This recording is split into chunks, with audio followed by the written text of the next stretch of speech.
Genèse chapitre 8. Noé et sa famille sortent du bateau.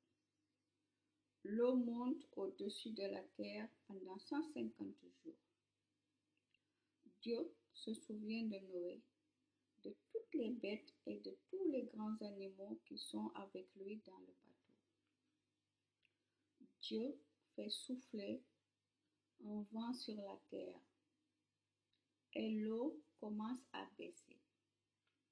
Les sources d'eau sous la terre ne coulent plus et les fenêtres du ciel se ferment. La pluie s'arrête et l'eau quitte la terre petit à petit. Le 7e mois, le 17e jour du mois, le bateau se pose sur les montagnes de l'Ararat. L'eau baisse jusqu'au 10e mois. Le premier jour de ce mois, on voit apparaître les sommets des montagnes. Noé avait fait une fenêtre dans le bateau. Au bout de 40 jours, il ouvre la fenêtre.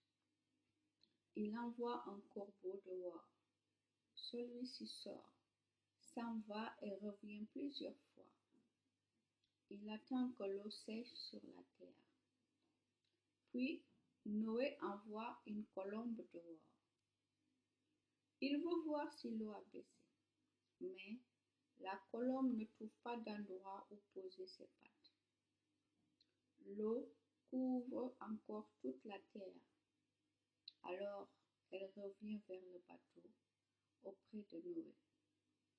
Noé tend la main et prend la colombe et il la fait rentrer dans le bateau. Noé attend encore 7 jours. Puis il envoie de nouveau la colombe dehors. Vers le soir, elle revient auprès de Noé. Dans son bec, elle tient une jeune tige d'olivier. Ainsi, Noé sait que l'eau a baissé sur la terre. Il attend encore 7 jours et il envoie la colombe dehors. Mais elle ne revient plus. Quand Noé a 601 ans, le premier jour du premier mois, il n'y a plus d'eau sur la terre. Noé enlève le toit du bateau. Il regarde dehors. La surface de la terre est sèche. Le 2e mois, le 27e jour de ce mois, la terre est complètement sèche. Dieu dit à Noé, sors du bateau, toi, ta femme, tes fils et les femmes de tes fils.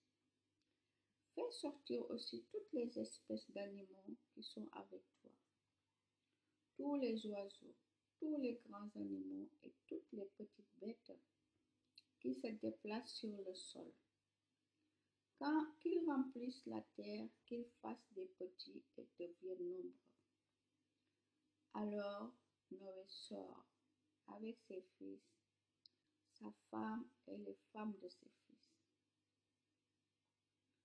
Tous les animaux, toutes les bêtes, tous les oiseaux, tout ce qui se déplace sur le sol sortent du bateau par famille. Noé construit un autel pour le Seigneur. Parmi les grands animaux et parmi les oiseaux qui sont purs, il prend une bête de chaque espèce. Puis, il les brûle entièrement sur l'autel en sacrifice pour le Seigneur.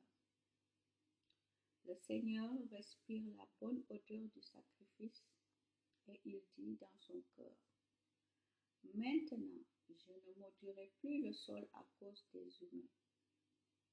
C'est vrai, leur cœur désire faire le mal dès leur jeunesse. Mais je ne détruirai plus tout ce qui est vivant, comme je viens de le faire. Tant que la terre durera, on sèmera et on récoltera. Il fera froid, il fera chaud. Il y aura la mauvaise saison, il y aura la belle saison. Il fera jour, il fera nuit. Ce sera toujours ainsi.